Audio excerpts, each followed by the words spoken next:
Hey Andrew, welcome back to our fifth podcast now. Fifth podcast. It's crazy that we've been doing this for Yeah. 5 episodes. We've been very consistent. Yeah, and thank you to everyone who's listening and giving us feedback. I think Absolutely.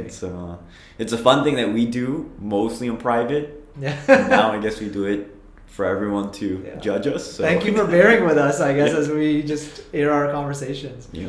But I think actually, based on some feedback from last time as well, we, as predicted, did not finish our conversation on what it takes to build production grade AI systems. Yeah. So maybe we thought we should do a part two of that conversation. Yeah. And I think last time we ended it around what it takes to build retrieval systems, and you were talking about re-rankers and the different parts of a RAG application that today people are trying to get into production.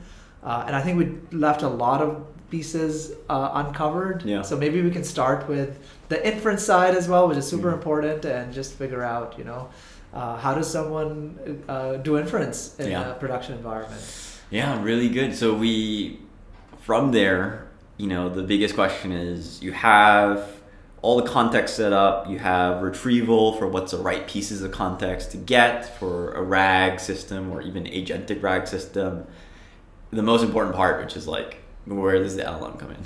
Yeah. Because all of that is old school stuff. Now it's where does the LLM actually come in for using that retrieved data to give a response where if you ask ChatGPT, if you asked it a bunch of questions, it has this long-term memory about you, so it can get context about questions you might have asked before. Yeah. And so the way that the actual generation side and I guess the inference side works is from your question, it goes to not only the LLM, but also to get that context from what we talked about the previous podcast.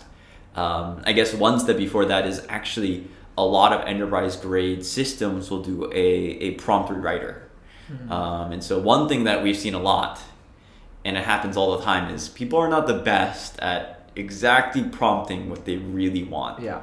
And I think it happens because over time it gets so easy to talk to these systems, you get a little bit lazy. And you're talking about not just like these are end users, right? End users. When they're asking a question, they might say something that isn't proper English. Yeah. I think last one I said, I think I left out all verbs and I just said, what Anthropic 3.7? What Anthropic 3.7? And it still gets it right, even though it's not cohesive. It doesn't Yeah. have all the information, but essentially you have this really good prompt rewriter that is correcting for a lot of mistakes, finding similar types of queries, and rewriting that prompt so that it can be done effectively. And with the prompt rewriting, which is what's sent into the LLM, as well as a little bit of cleaning up to get the right context, you're entering that final inference side, which is it's getting an LLM, it's passing in that context with the reformatted prompt, and then the LLM is responding to your question based off of the additional context it's gotten.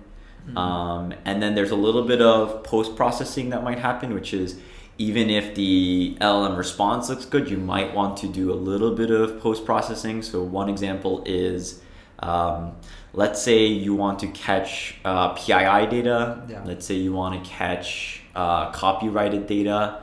What you might have is a rule-based engine at the end that is saying if toxicity is quite high, and this is like some of the models we have that can act as guardrails, please make sure it doesn't leak to a user.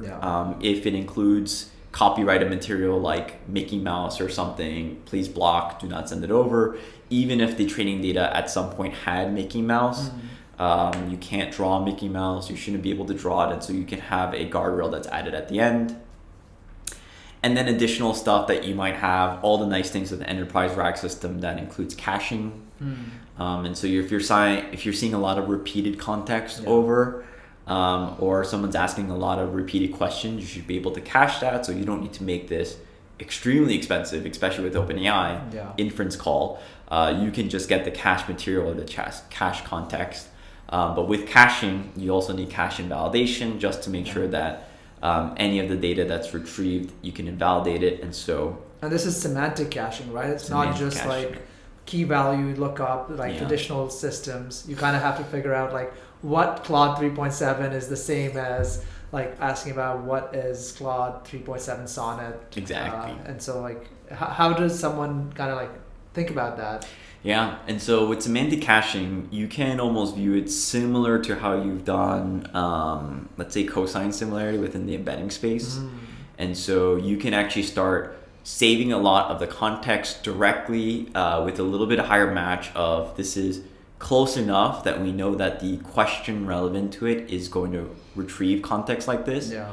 And then if you want to get all the way to the end, such as like, if someone asks a question that doesn't change quite often to the LLM. So let's say somebody's asking a question of, what's a good getting started project for Python? And the classic example is here's some Python code for Hello World. Yeah. That doesn't change that frequently. And so you can actually cache that response. And if it happens quite often, then you could cache it so that questions that ask, what is a good getting started project for Python? What's the first project I can do when I'm learning Python? These type of things can all be mapped as similar types of questions. And you might be able to just directly put out the response. Yeah. Obviously, you have to tune that really, really well because it doesn't look good if you have overly similar and it's caching and retrieving a cache hit that shouldn't be a cache hit. It should actually be a miss. And so it requires a lot of careful thinking, but you're able to save on quite a bit of cost. Yeah. And then another way to save on cost that we've seen is people create these routers to cheaper models for easier questions, and you route to harder models for harder questions. Same thing with any type of code gen, same thing with any type of agentic system. How do you create this dynamic routing to cheaper models for easier tasks, harder models or more expensive models for harder tasks? You can add them as well, so as a way to scale. But this is kind of the foundational enterprise package, right? It's the getting started. If you're really building enterprise grade LLM application, the next step is there's a lot of different types of applications. It started with RAG. Now there's agentic systems. There's agentic RAG. Curious to get your take on, what is a good agentic system, and what's the additional pieces you should consider when you build an agentic system, an enterprise grade one. And I think that's top of mind for a lot of folks today as well, because LLMs are getting really good at following large, like long-running plans, and so now, people had this dream of building semi-autonomous systems ever since LLMs first came out, even before tool calls was like accepted in the OpenAI API format. That's right. But now I think we are finally on the cusp where a lot of those things are kind of possible. And so, but I think Anthropic had a really good post on this called Building Effective Agents. I'd encourage viewers to also read it. And really what it tries to do is it tries to demystify what agents are and what they mean. I think a few episodes ago you asked me what is an agent, and instead of rehashing it, I think just the high level concept is it's an LLM that has access to tools, resources, and prompts around it. So it can dynamically decide whether to invoke a tool, whether to query a resource, whether to invoke a prompt in a particular format. And so I think like the simplest agent is actually just an LLM with access to tools. And everything else on top of that is a workflow or architecture that builds on that. So you mentioned agentic RAG, for example. That's simply like letting an LLM decide when to fetch some information and how to invoke a tool and the tool may be a query to a data warehouse. And so you're now combining things that people have talked about, like they've been talking about text to SQL as a way of querying data systems. But like you can also have an API that is connected to your SharePoint and query data that way. And so it's simply like tools is not just performing actions. I think that's really important for folks to understand. Agents is not just about doing actions in the world. It's also about just giving a little bit of autonomy to an LLM for retrieval. And I think a lot of use cases are actually still retrieval use cases, but they can be solved with tool calls. And then so now you have an LLM that made a tool call, great. Now you put a for loop on it, right? So now you say, here's your objective. Here are the tools you have access to. Continue like running this yourself in a loop until you've accomplished your objective. And so at every iteration, it will make a different kind of tool call and automatically append its context and try to figure out, have I achieved the objective yet? Do I have enough context to answer the user's query, etc. And once it's done, it'll like break out of the loop and return a final response. Yeah. And it's a very elegant kind of architecture because of its simplicity. And I think the most important thing for folks to take away is the simpler the better, because then you can actually like evaluate and measure where things are going awry. Yeah. And then you can build complexity on top of that. Yeah. But if you start the other way around, where you like add all the bells and whistles and have very complex architectures, then it's really hard to know what's going on. Yeah. So I have a few questions for you. Yes. Which is, so the agentic system running on kind of your laptop, but when it comes to the enterprise grade, yeah, what are some of the things you think about in terms of preserving context, right? Mm-hmm. Or preserving state. Yeah. So a lot of enterprise systems, you don't know when something might go down, right? And if it goes down, you can either abort and you have a good idea of exactly how long some of these agents might run for, Yeah. which means if it goes for 20 something minutes, you might have lost a lot of progress. Yeah.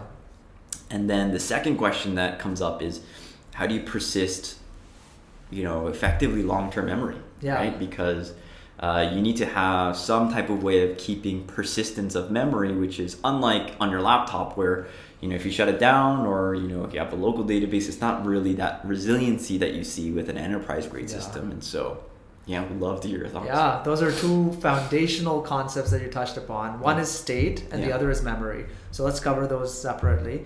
State is actually really important because you're absolutely right.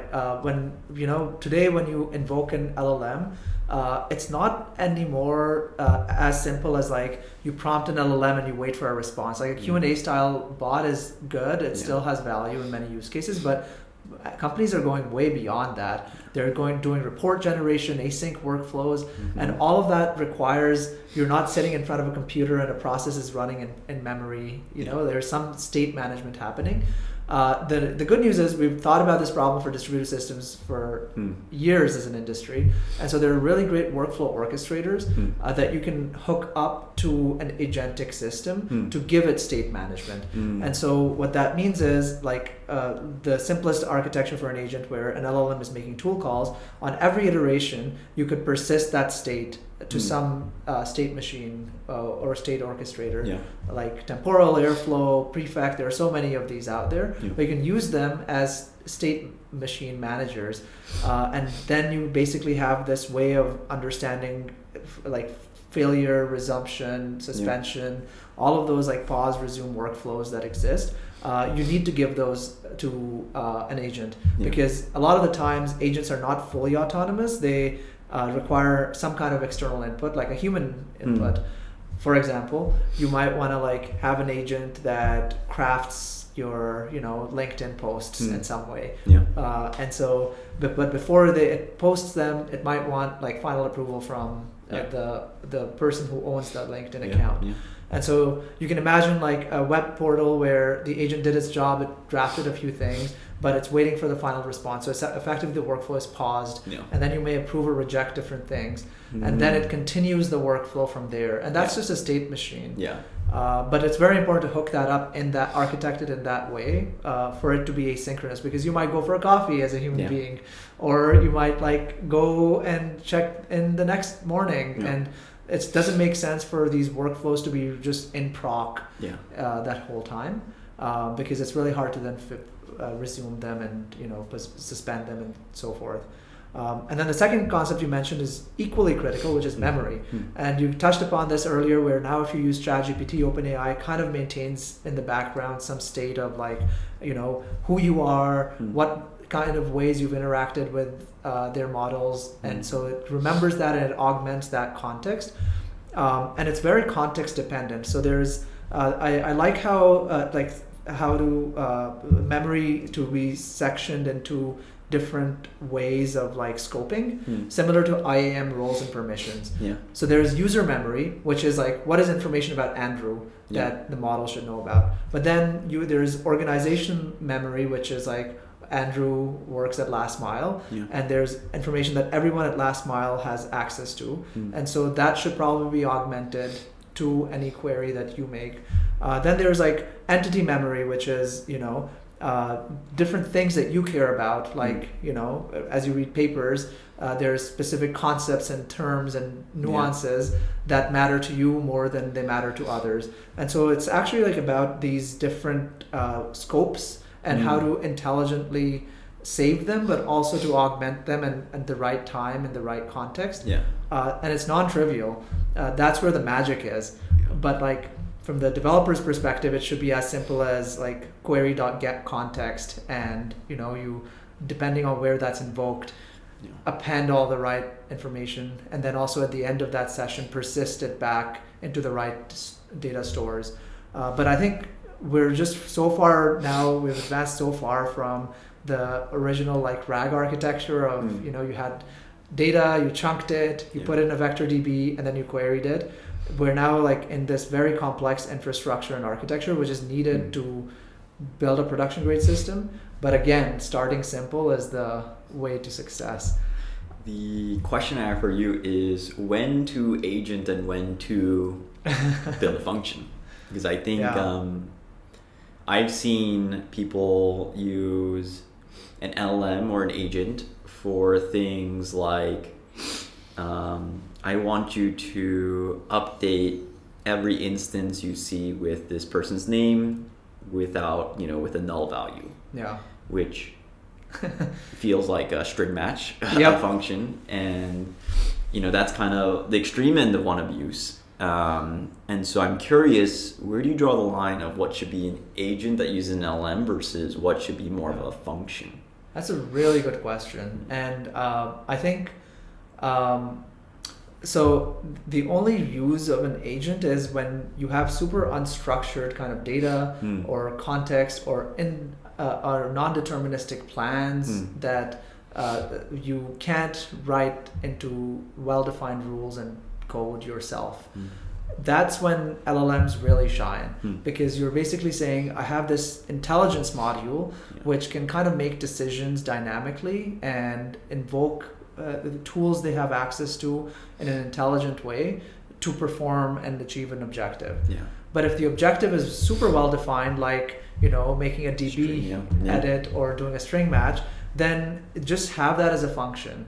And maybe there's like a certain case in which that needs to be invoked dynamically. And so maybe that function is accessible to an LLM if you need that. But ultimately, like, we should just be honest that not every solution requires an LLM. That's really important. I think a lot of customers that we have sometimes, are still trying to educate their organizations into this, because, there's a shiny new technology. And so it's hard not to use it for everything. But I think it's really important to be, and in fact, like even for agents, the more deterministic you can make the workflow, it's like, whenever you write an essay, having an outline that you've thought through really helps the process a lot. And similarly, if you've really thought through the workflow for an agentic system, then your chances of success of productionizing it are just higher. One thing actually I wanted to ask you about along these lines, you mentioned inference earlier, and there's all these reasoning models that are coming out that it's like test time or inference time compute. That's the way they're able to break down complex prompts and take a series of steps to achieving them. That's also tied to agents in a fundamental way. But I'm curious, like, where do you draw the line between what's in the inference stack now versus what's something that an enterprise has to set up as outside of an LLM inference call? Oh, really good question. I think